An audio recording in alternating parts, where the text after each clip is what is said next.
Bonjour Madame Argentina Mataven. Bonjour à vous. Bienvenue. Vous êtes la directrice régionale de l'UNFPA pour l'Afrique de l'Ouest et du Centre. C'est vrai.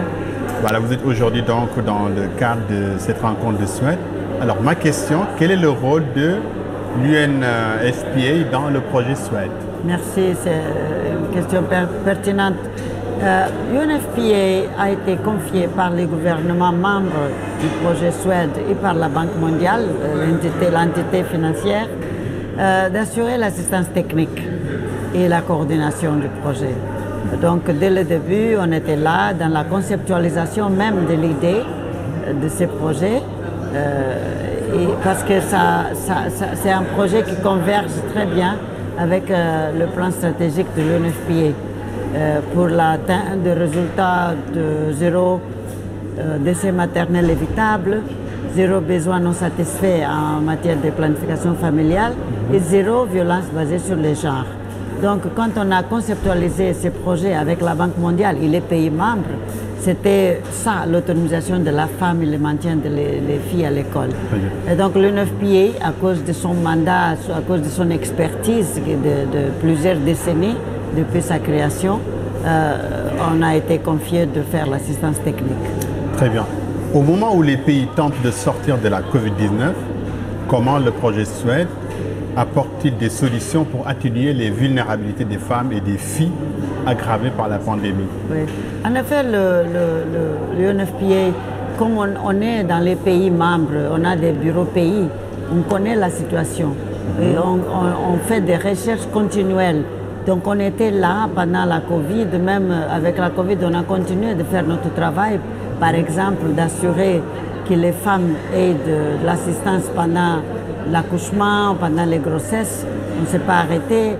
C'est nous qui avons, par exemple, travaillé avec le gouvernement pour nous assurer que les services de prévention et de réponse aux questions de violence basées sur les genres continuaient.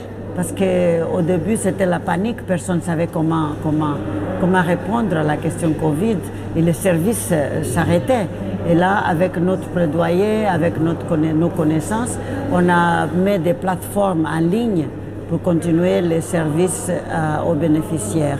Et maintenant que la Covid commence à baisser et qu'on peut aller sur le terrain, on cherche des points d'accélération.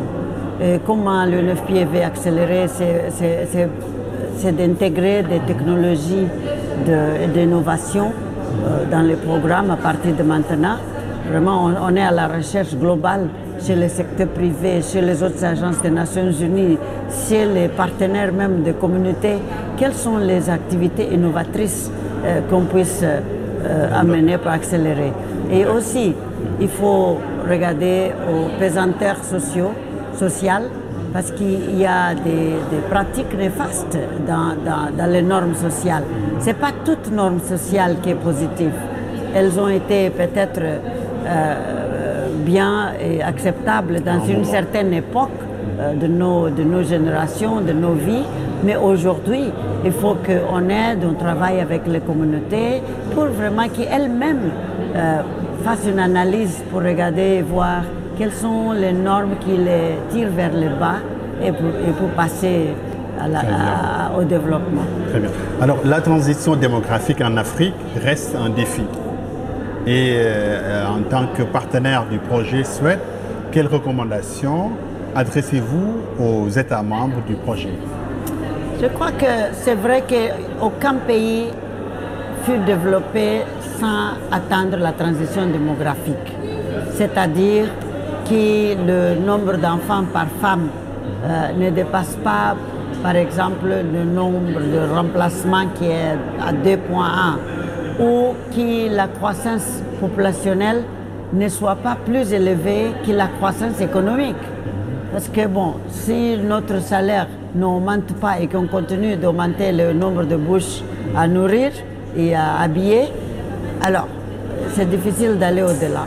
Donc je pense que la solution reste, il y a plusieurs manières d'adresser la problématique, mais la solution principale, c'est de faire donner l'accès aux femmes au choix.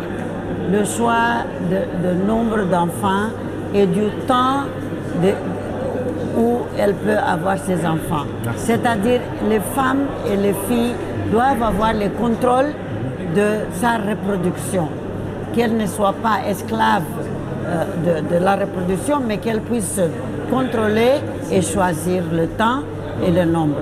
Merci beaucoup. Merci. Merci. À la prochaine.